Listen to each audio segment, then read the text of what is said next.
They say the worst betrayal comes from the people you trust the most. I learned that on the day I was supposed to marry the love of my life, when my own mother destroyed everything with a single lie. One moment I stood at the altar, palms damp around the bouquet of vows I'd rewritten a dozen times. The next, the chapel doors burst open and my bride's parents marched down the aisle like a verdict with legs. Her father's voice didn't echo so much as cut. "We know about your cheating." The pews murmured. My throat closed. And then I saw it. My mother, 2 rows back, lowering her eyes with the kind of sorrow people practice in mirrors. "I didn't," I said, though it came out thin, like breath trying to be a voice. I searched for my bride, a white silhouette behind the vestibule's frosted glass. The outline of her veil trembled. I remembered the warmth of her hand on my chest a night earlier, the way she'd smiled when I promised to never keep a single corner of my heart locked. A heat that wasn't shame climbed my neck. Longing, the ache of wanting a life that suddenly felt out of reach. Her father thrust a phone toward me. Blurry screenshots. A number that could have been mine. Messages that never came from my fingers. Words I would never write. "She deserves better," he said, and for a second I smelled champagne before it turned to smoke. I turned to the one person who should have been an anchor. "Mom, tell them." I expected steel in her spine for me, the way she'd had it when I was a kid with split knees and impossible dreams. Instead, she touched my sleeve, soft and tragic. "Sweetheart," she whispered, loud enough for the world. "Just tell the truth so you don't start a marriage with a lie." And then I caught it, the tiniest curve at the edge of her mouth, a smile that flickered and died like a guilty light. The guests diverted their eyes the way people do at car accidents. My best man didn't meet my gaze. The pianist set her hands in her lap like a prayer that had given up. Behind the glass, my bride turned away. The veil tilted, the outline shrinking, retreating, erasing itself from the doorframe of my future. "Let me speak to her," I begged. Her mother stepped between us. Tears tracked her cheeks, but her voice had an iron rod in it. "She won't see you." The iron bent when she added, "Not today. Not today." 2 words that felt like handcuffs. If this were a movie, this is the part where I'd roar, produce receipts, haul truth into the light like a rescued diver. Real life is quieter and crueler. There was no dramatic soundtrack, just the rasp of flowers being gathered back into boxes. Someone coughed. Someone else took a photo. The chapel staff began to wheel away hope disguised as decor. I stood there, groom without a bride, vows without a mouth to receive them, heart without a roof. Outside, June burned blue. I walked past guests who couldn't decide whether to pity or judge me and chose both. The limo driver asked where to. "Home," I said, and then corrected myself. "Just drive." The city slid by in guarded blurs. A billboard promised forever in gold letters. I almost laughed. I replayed everything. How my mother had insisted on handling the seating chart to ease the burden. How she'd charmed my in-laws with stories of my childhood, curated like a museum of harmless flaws.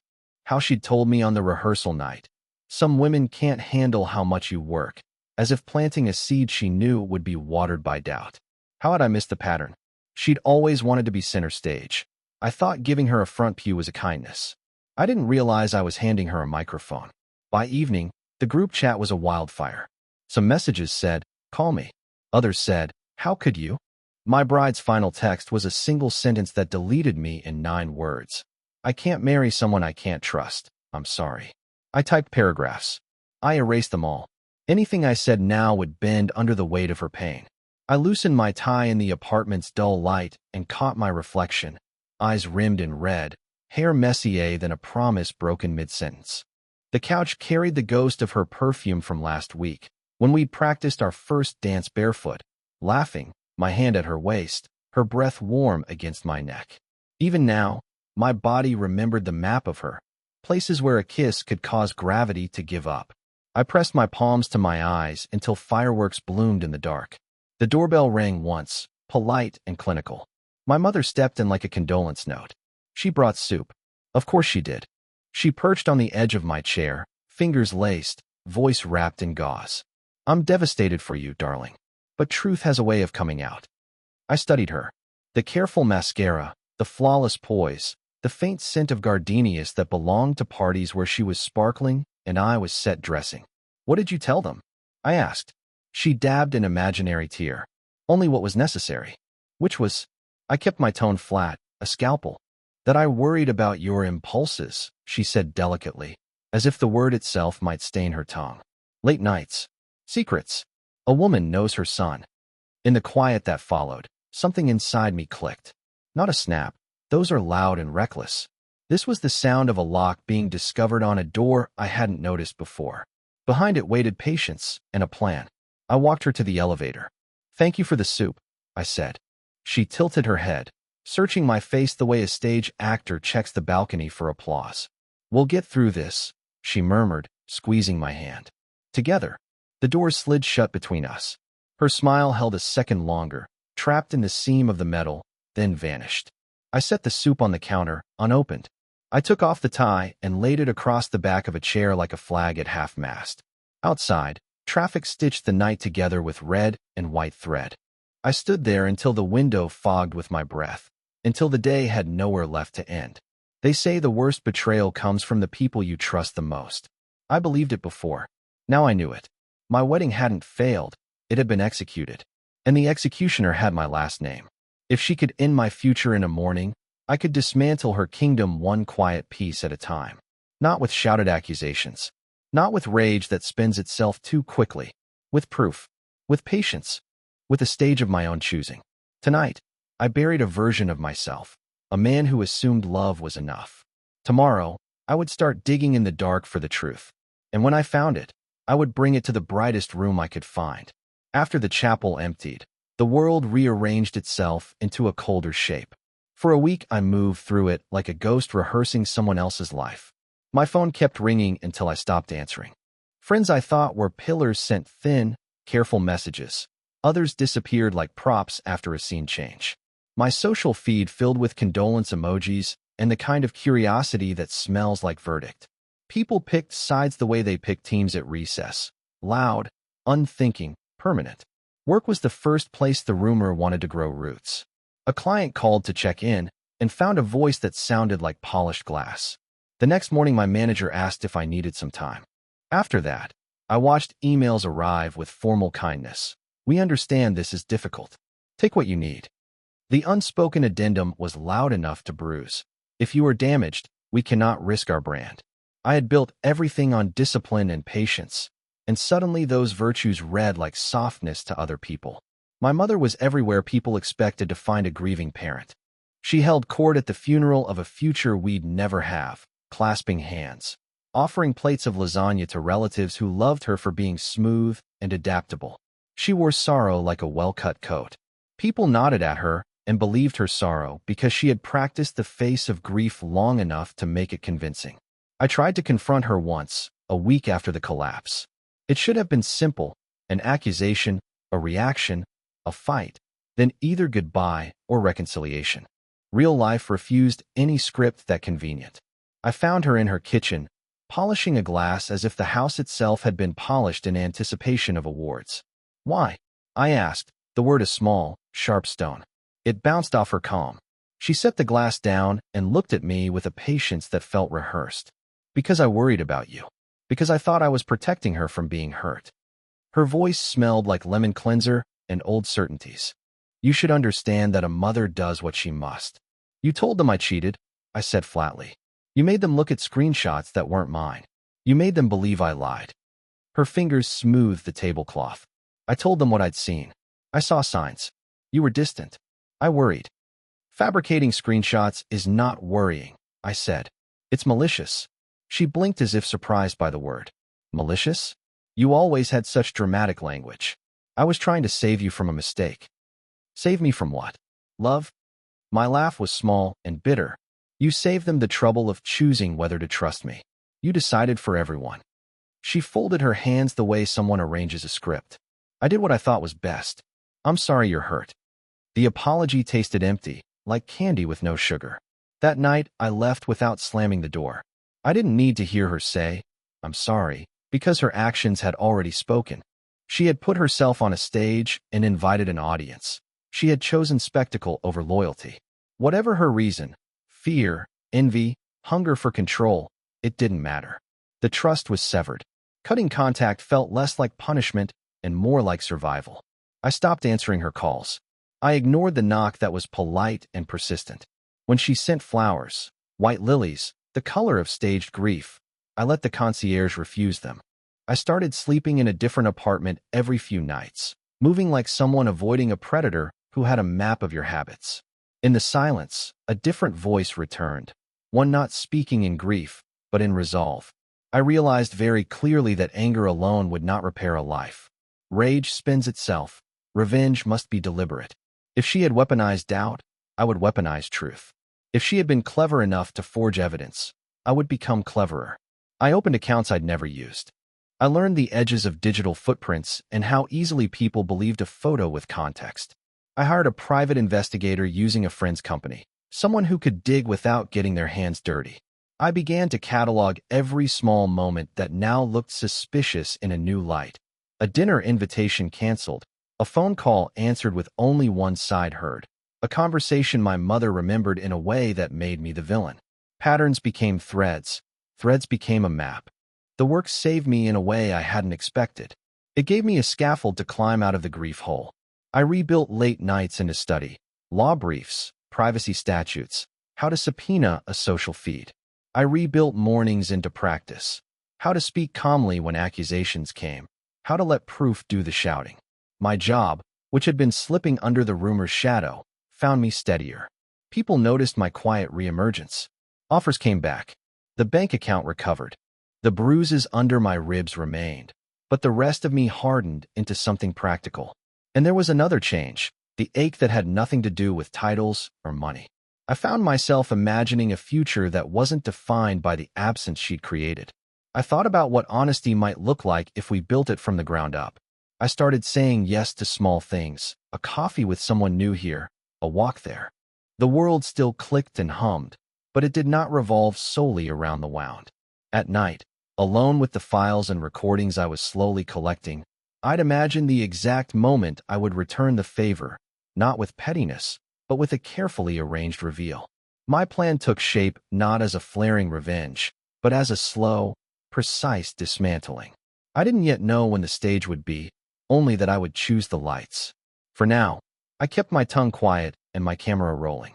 I learned to let patience be my most dangerous weapon. The future had its own timetable. I had learned how to wait. Time has a strange way of stretching when you're carrying betrayal in your chest.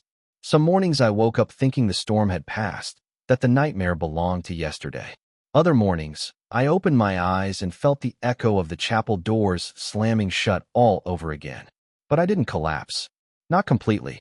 Pain has a way of forcing you to decide who you'll become, victim or something sharper. I chose sharper. I buried myself in work at first, the kind that didn't leave room for questions. Hours turned into nights. Deadlines turned into lifelines.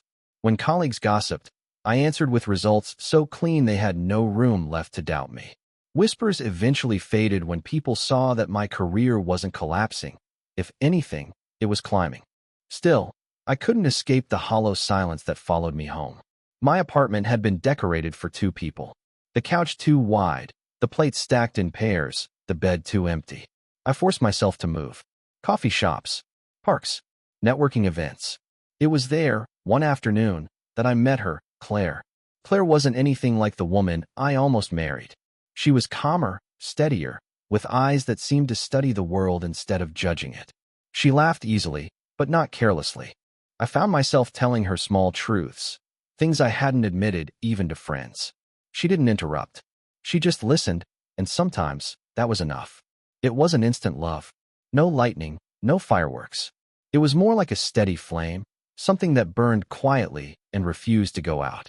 She never asked about the past directly, but when I finally told her the truth, about the wedding, about my mother's lies, she didn't flinch. She just reached across the table, her fingers brushing mine, and said, "People like that reveal themselves. You don't have to chase their destruction. It will find them." Her faith in me lit a spark I didn't know I still carried. But I wasn't done chasing. At night, when Claire slept beside me, I lay awake sketching the outlines of what I needed to do.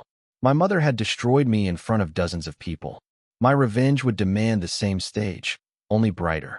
I wanted her lies to burn under lights she couldn't dim. The first step was patience.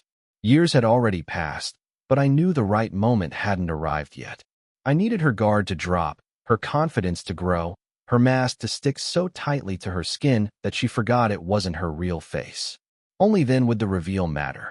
The second step was proof. Words alone wouldn't undo her. I had learned that the hard way. Everyone believed her sorrowful voice, not my desperate denial. So I began to collect bank records, social feeds, conversations that contradicted one another. Even family members, when spoken to separately, shared details that painted a darker picture of her manipulations. The third step was timing. And timing, I realized, would come on its own. Life has a way of offering stages if you wait long enough. And then, one evening, it arrived. Claire and I had just gotten engaged. We were sitting in our small kitchen, the ring still new on her finger, when she asked the question that changed everything. "Will your mother be at the wedding?" I froze, glass halfway to my lips. The thought of inviting her was poison, but then the thought shifted. Poison, yes, but also the perfect stage. That night, as Claire slept with her hand resting lightly against my chest, I stared at the ceiling and felt something I hadn't felt since the day everything was taken from me. Purpose. This time, she would be there.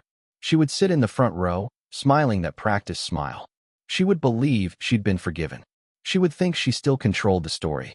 And then, in front of everyone, I would take it all away. When Claire asked if my mother would be at our wedding, I didn't answer with words. I answered with a plan. I started with the lie that killed my first ceremony, the fake screenshots. I kept copies, jagged souvenirs I never wanted to look at again. Now I studied them like a cartographer searching a coastline for hidden coves. Fonts were a half pixel off. Timestamps didn't align with my phone's auto-sync zones. The metadata, once I coaxed it out, sang like a choir. Edited on a laptop registered to an alias my mother had used to buy charity gala tickets she didn't want connected to her real name. I hired a forensic analyst through a lawyer friend and asked for a report in language a jury could understand. He gave me a tidy folder of truth, hashes, timelines, device IDs. I printed 2 sets and sealed them like evidence. Proof is good. Witnesses are better. I made a list of people who had been in the room the day the rumor was born.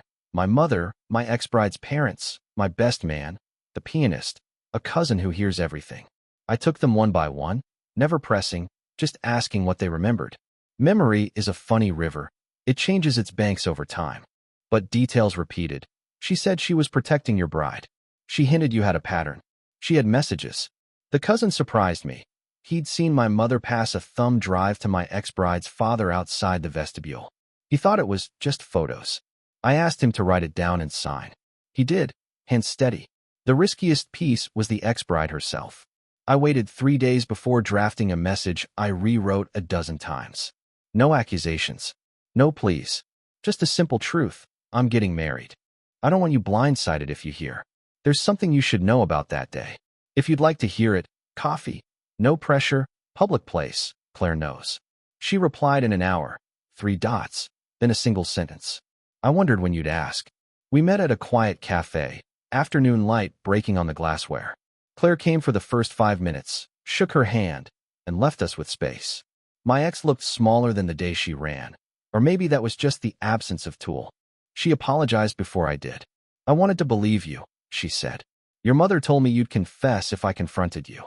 She said not to ruin the day. Then she looked down. She also offered to help me start fresh if I walked. Money, I mean. I was ashamed to take it. I didn't. But the offer was there. The words loosened a knot I hadn't realized I'd cinched around my heart. I didn't gloat. I asked if she'd be willing to say that aloud, once. Not for me, but for truth. She stared at the window a long time, then nodded. Only if your bride is comfortable, she said. Claire's yes came without hesitation. That night she curled into me, warmth and trust replacing old ghosts. The closeness made my breath hitch, a reminder that the body remembers tenderness even when the mind stays armored. We let the moment taper like a candle, careful, patient, hungry for a future we were building slowly.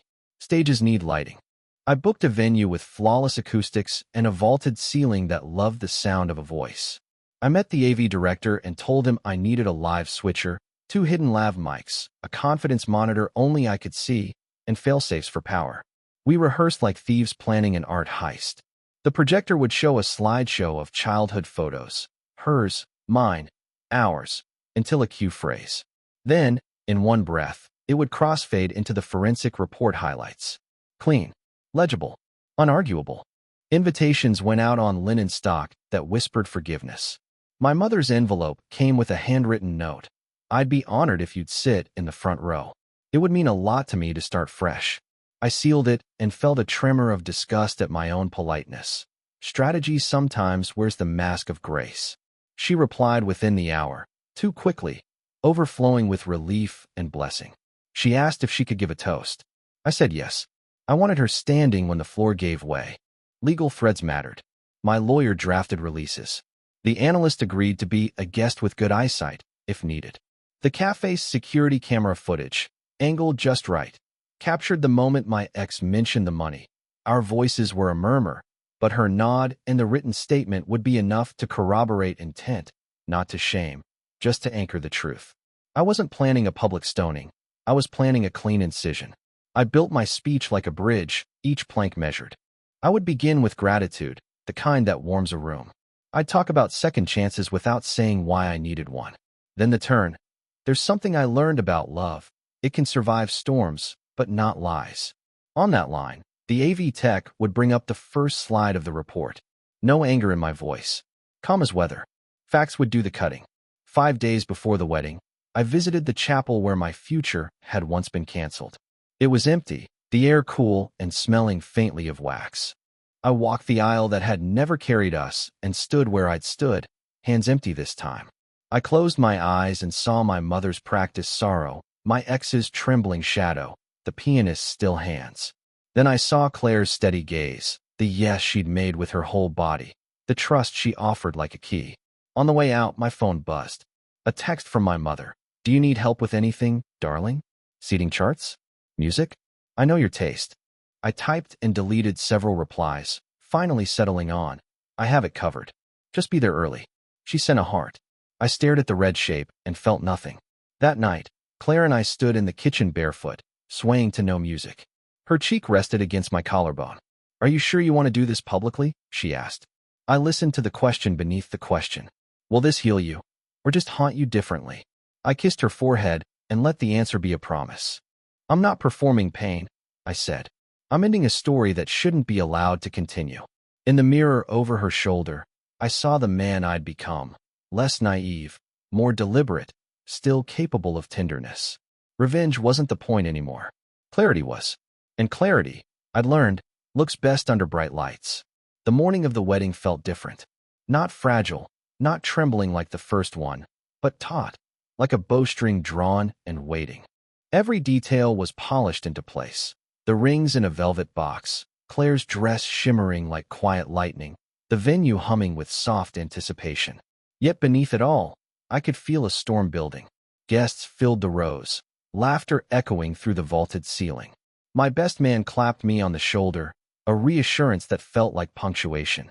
My ex-bride had agreed to come, seated quietly in the back, unseen by most, her presence hidden like a loaded card in my sleeve.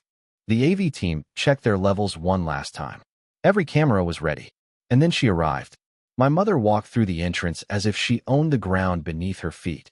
Her dress was immaculate, deep navy with sequins that caught the light like stars she hadn't earned. Her smile stretched wide, practiced for mirrors, aimed at anyone willing to be charmed. I saw guests lean toward her, whispering, "It's good to see reconciliation." She played the part so well I almost believed it myself.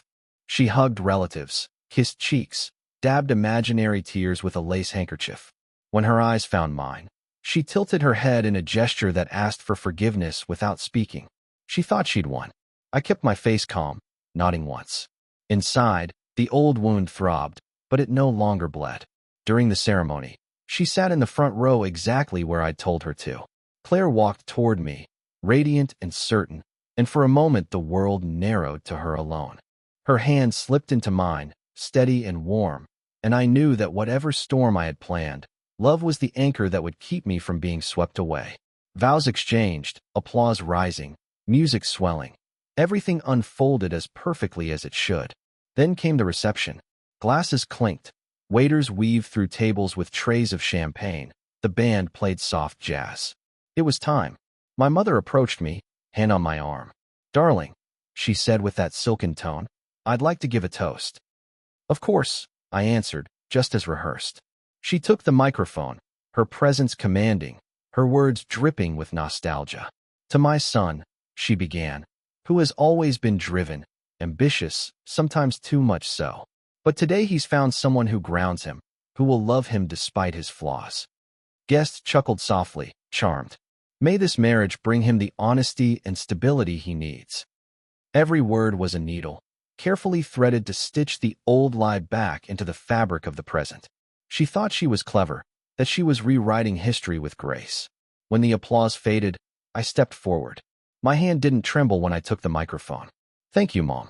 That was heartfelt, and it reminds me of something." The projector hummed to life behind me. Childhood photos flashed first, me with missing teeth, birthdays, vacations. Guests smiled. Then, with a subtle cue, the slideshow shifted. On the screen appeared the first forensic image, metadata from the fake screenshots, timestamps, mismatched fonts, and a highlighted line naming the editing device. Gasps scattered through the room. "This," I said, my voice calm, "is how my first wedding ended. With lies. Lies told by someone who claimed to love me. I didn't name her. I didn't have to." The guests turned toward my mother, confusion curdling into realization. Her smile faltered, lips parting in denial that never found sound. I wasn't done. I believed love could survive anything, but it cannot survive deceit. Today, I want to end this story, not with rage, but with truth. The projector shifted again, showing the signed statement from my cousin, then the analyst's summary. And finally, the ex-bride stood up, heads craned as whispers rippled. Her voice carried clear across the room. "He's telling the truth. Your mother offered me money to walk away. I didn't take it, but I believed her lies. And I regret it every day." The silence that followed was a silence that carved. My mother's hands clutched her chair, knuckles white. Her eyes darted, searching for someone, anyone, to defend her. None did. I handed the microphone back to the bandleader. "Now," I said softly, "let's get back to celebrating what matters: honesty, love, and second chances." The music swelled again, but the room's current had shifted. My mother sat rigid, isolated in her front row seat, while I turned to Claire and kissed her hand. The storm had arrived, and for the first time, she wasn't the one conducting it. For a heartbeat after the reveal, the reception froze like a photograph, glasses midair, forks halted, eyes pinned to the screen. Then the room exhaled all at once. Chairs scraped. Someone whispered, "Oh my God." Another, less gentle, "She did this?" My mother stood too fast, catching the tablecloth and dragging a napkin into her lap. The practiced smile returned, brittle now. "This is a misunderstanding," she said, voice pitched high, hands smoothing the air like wrinkled fabric. "He's misremembering. The report is wrong. Anyone can make one of those." She looked for allies and found none. The band had stopped playing. The saxophonist held his instrument like a question. I kept my tone even. "If anyone doubts the report, the analyst is a guest tonight. He'll answer questions." Heads turned toward a quiet man near the back who lifted a hand, patient, unthreatened. My ex-bride's words still hovered like a bell tone. My mother seized them, twisting. She must be confused. Or paid. The last word tasted sour even to her. I watched it curdle in the air. "Enough," my best man said, not loudly, but with the finality of a judge. He'd never forgiven her for the first wedding. "You passed a drive to her father." I saw the gesture on the vestibule camera footage. "We all did just now." Murmurs thickened. A cousin nodded. An aunt covered her mouth. My mother pivoted to pity. "I was protecting him," she pleaded, eyes wet. "He has impulses. Late nights. Women." She clipped the sentence, realizing too late that she'd wandered back into the lie that started this. A guest near the front snorted. Another shook her head, the universal sign for not again. I felt Claire's fingers find mine beneath the table edge, a steady pressure that drew the current out of my limbs. The simple contact lit a warmer heat along my skin, not the blaze of rage but the pull of being seen. I angled my body toward her, a small, private acknowledgement in the public storm. My mother reached for the mic. I stepped back and let the bandleader hold it just out of reach. gentle, firm. "We'll give the groom a moment," he said. The crowd, once captivated by her charm, now treated her like a dangerous prop. "Mom," I said, keeping my voice low enough that only the nearest tables heard. Though it hardly mattered. The room had learned to listen. "All I needed from you was loyalty. You chose control. You don't get the microphone anymore." She tried one last mask, the broken parent. "You'll regret humiliating me," she hissed, the whisper bright and sharp. "Families forgive. Crowds don't." "Exactly," I said. "That's why I brought the truth to a crowd." A hand went up at a nearby table, my ex-bride's father. "I owe an apology," he said, standing. His voice faltered, steadied. "To you. To my daughter. I believed what I wanted to believe because it was easier than facing my own pride. I'm sorry." He looked at my mother and added, softer, "And I'm sorry I let you guide me." For the first time, her composure cracked. Not a collapse, just a fracture you could hear. "You all think you're saints," she said, louder now, turning to the room. "But you love a scandal more than you love the people in it. Then stop giving us one," my aunt said, surprising herself and everyone else. Laughter rippled, not cruel, but decisive. Security didn't escort my mother out. I wouldn't have it. This wasn't about removal. It was about consequence. She sat back down, spine stiff, hands clawed around her clutch like talons around a last perch. I lifted the mic. "Thank you for your patience," I told the guests. "We're not here for a trial. We're here for a marriage. Truth clears space for joy." I turned to the AV tech and gave the signal. Childhood photos returned to the screen. Claire at 5 with a gap-toothed grin, me drenched in sprinklers.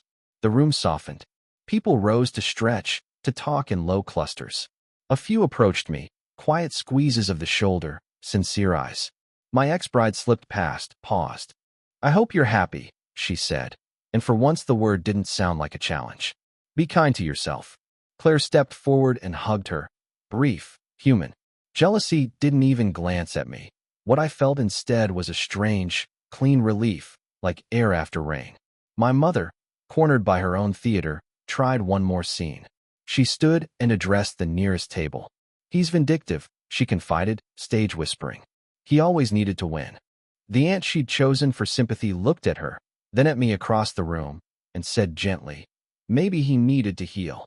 The line landed like a full stop. The band eased back in. I guided Claire to the dance floor. Close now, the curve of her shoulder under silk, the warmth at the base of her neck, the soft inhale when my palms settled at her waist. Each detail pulled me back into my body. Attraction threaded through the relief, quiet and undeniable. We moved slowly, not to perform, but to feel time return to its normal pulse. When she lifted her eyes, I saw the future we'd been protecting, and desire flickered, tempered, respectful, alive. Around us, the party recalibrated. Laughter resumed in honest tones. Plates reappeared. Champagne regained its sparkle. My mother remained seated, abandoned by the orbit she'd commanded for years. Phones hovered at some tables. I caught the flicker of recording and let it go. I hadn't named her on stage. The evidence had. If she tried to spin it later, the room would remember. Near the song's end, my lawyer brushed past and murmured, "Everything you showed is cleared. You're safe." The words loosened a band I hadn't known still tightened my ribs. Claire felt me exhale and smiled like a secret. When the music faded, applause rose. Not the frantic clatter of spectacle, but the warm sound people make when something right has happened. I kissed Claire's temple and looked out across the room. The tilt had leveled. The storm had moved on. Only then did I glance toward the front row. My mother's chair was empty. Her clutch remained, forgotten or abandoned. A door near the side stood ajar, a slice of night beyond it. She had slipped away. Good, I thought. Let silence be her audience for once. I squeezed Claire's hand. The next chapter would not belong to my mother. It would belong to us. When the music restarted and laughter cautiously filled the air, it seemed the storm had finally broken. Guests were dancing, toasting, and letting relief replace tension. But beneath the sparkle of champagne glasses, something darker moved. My mother hadn't disappeared into silence. She had retreated into strategy. I learned this almost immediately.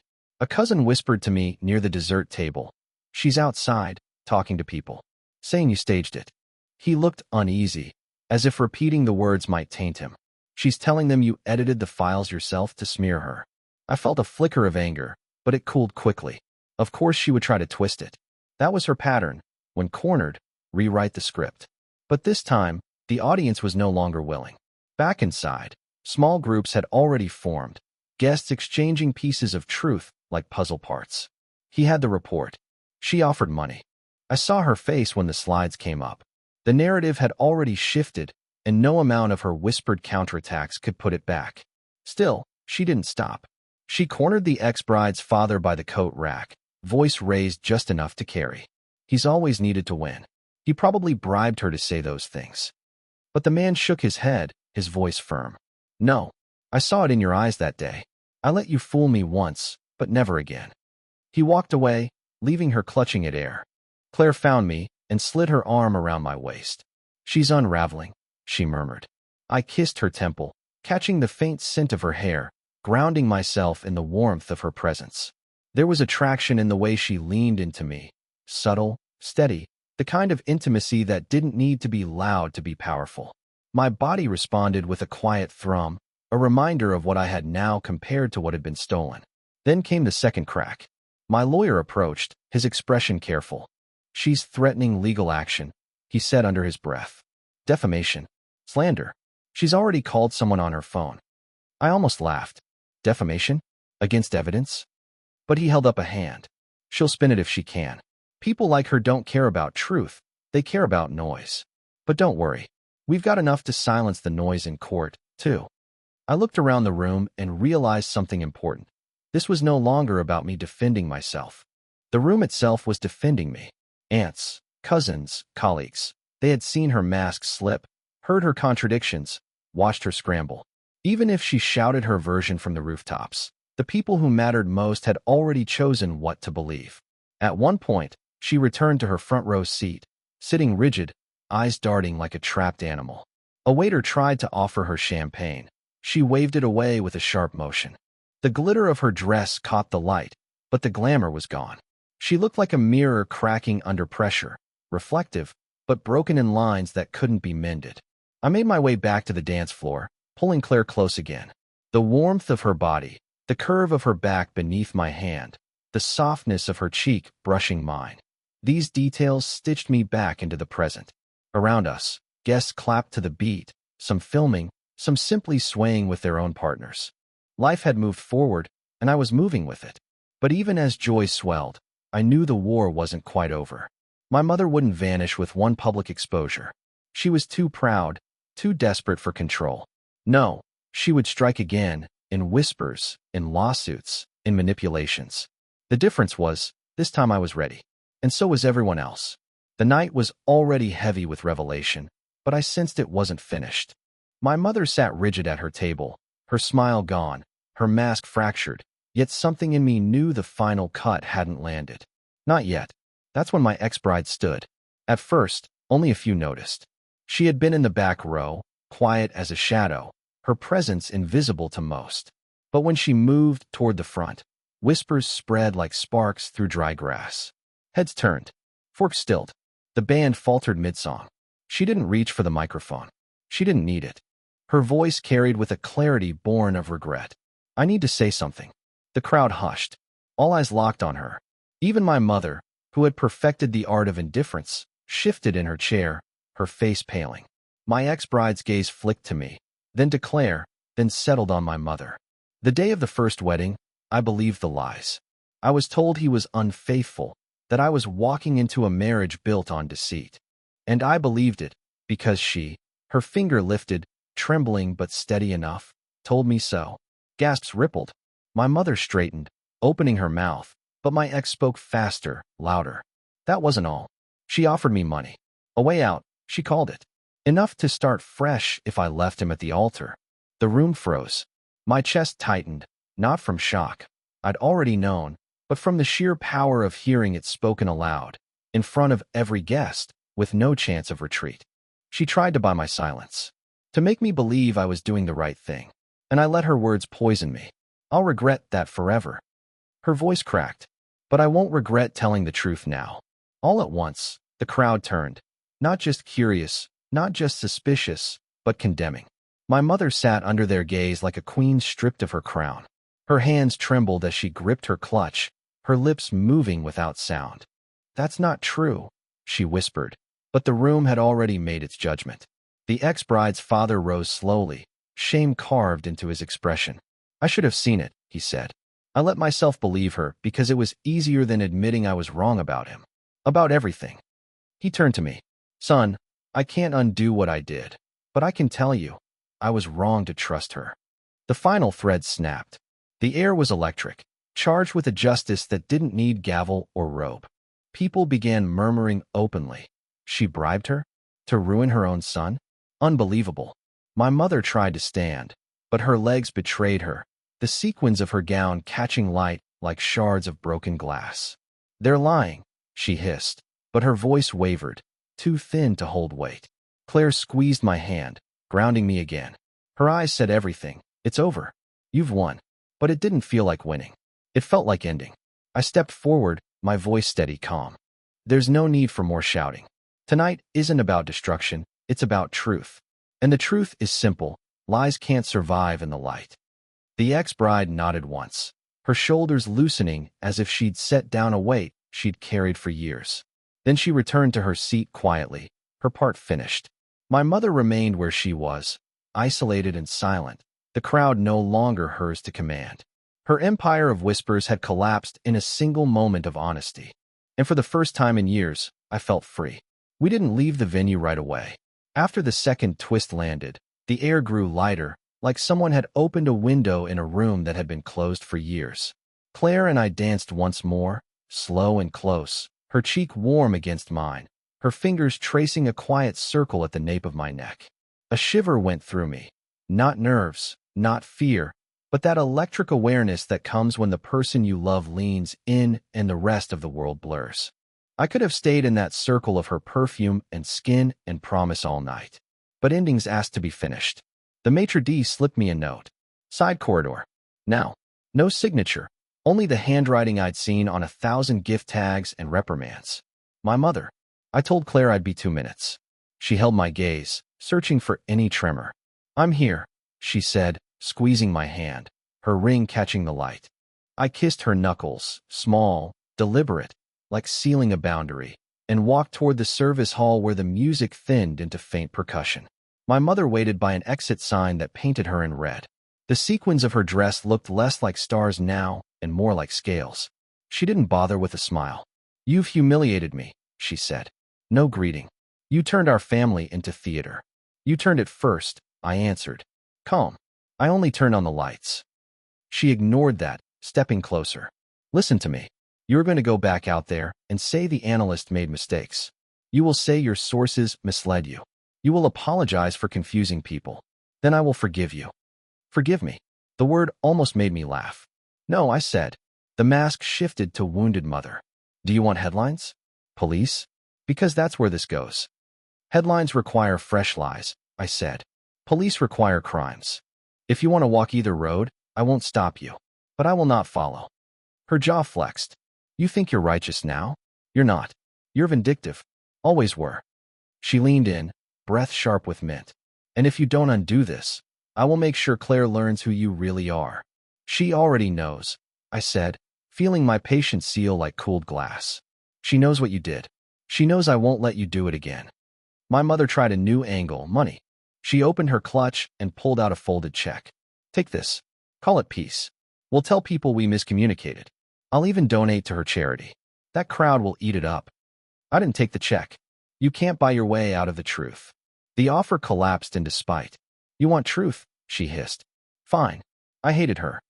The words landed with the dull honesty of a stone. "The first one. I saw the way you looked at her, and I knew once you married, I'd be background. I raised you alone. I won't be erased." There it was, the quiet engine behind every performance. "Not protection. Possession. I was never yours to keep," I said. "Not as a child, not now." She stepped back, eyes glittering. "You think you've won because a room clapped for you. But rooms forget. I don't." "I'm counting on it," I said, and took out my phone. The recorder glowed. I hadn't needed it earlier. Now I wanted it. One unambiguous line that would close the loop. "Say it again." She froze, then laughed, harsh and small. "Paranoid boy," she said, but the triumph had gone out of her voice. "Record whatever you want. You'll replay it at night, and it still won't love you." I slid the phone into my pocket. "I don't need it to. I'm not asking you for love anymore. I'm setting terms." Her chin lifted. "Terms. You will not contact me or Claire. No calls, no gifts, no concerned friends acting as messengers. You will not speak about us publicly. If you do, the recordings, the report, the affidavits, they go to anyone who needs them. And you will transfer back the funds you promised to help my ex if she walked. Not because I need it. Because you don't get to keep trophies from harm." She stared at me, stunned not by the threat, I think, but by the finality. I had never been final with her. I had always left a door cracked, a maybe later tucked into the corner of no. Tonight there was only no. "You would do that to your own mother?" She whispered. "You already did it to your own son." For a second I thought she might slap me. Instead she sagged, the posture of a performer when the lights finally burn out. "You're cruel," she said. "I'm clear," I said. We stood in the hum of distant music and dishwashers. Somewhere, a waiter laughed. Somewhere, Claire was smiling, probably running a fingertip along the rim of her glass the way she does when she's trying to decide between staying or looking for me. Desire tugged at me again. Simple, human, the pull back to warmth. My mother pressed the check into my palm.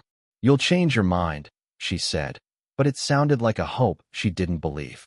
Then she moved past me, the sequins whispering, and pushed through the door into the alley's cool dark. I returned to the ballroom and found Claire near the edge of the floor. Her eyes asked the question. I answered with a nod, then with my hands, one at her waist, one drawing her closer. Her breath warmed my collar. The music wrapped around us. Relief and attraction braided into something steadier than either alone. "What did she want?" Claire murmured. "To win one more scene," I said. "The show's over." We swayed, slow and unhurried. The future didn't feel like a court date or a headline. It felt like this: the soft press of her shoulder, the promise in her smile, the knowledge that truth had finally made room for joy. I didn't glance toward the door again. If my mother had a last card beyond that hallway, she could play it in empty rooms. My life, for the first time in years, would not be staged for her. The wedding ended in waves of applause, the kind that felt like relief more than celebration.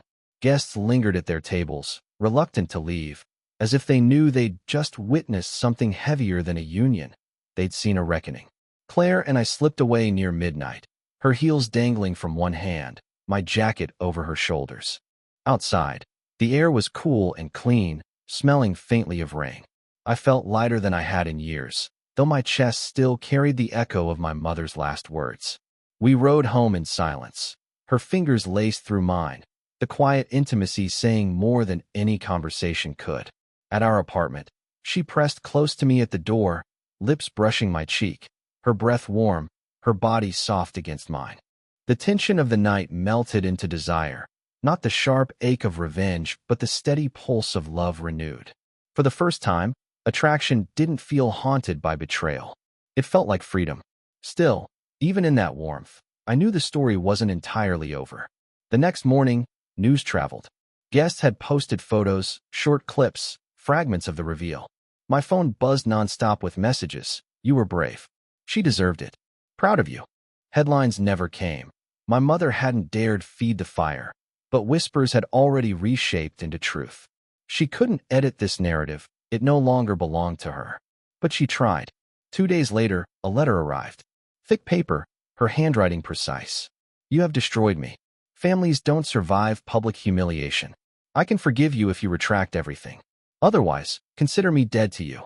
I read it once, then again, waiting for the guilt to sink in. It never came. I placed it back in the envelope, slid it into a drawer, and locked it. Her threats no longer held teeth. That night, Claire and I sat on the balcony, city lights sprawling like stars we could finally claim. She leaned into me, her hand tracing idle patterns on my arm. "Do you think she'll ever stop?" she asked. "Yes," I said, "because I already have." The words surprised even me. Revenge had been the engine for so long, the fire that kept me moving. But now that it had burned out, what remained wasn't emptiness. It was space. Space for laughter. For mornings that began with coffee instead of dread. For the kind of love that pressed close and whispered, "We're safe now." The final victory wasn't her humiliation. It wasn't even the justice of truth revealed. It was this, the knowledge that her power over me was gone. I looked at Claire, her eyes reflecting both trust and hunger for the life we would build. I kissed her, slow and certain, and felt the weight of every false word my mother had ever spoken fall away. For years, my story had been defined by betrayal. But as I held the woman who had stood beside me through every twist, I realized betrayal wasn't the ending. This was, and it was only the beginning.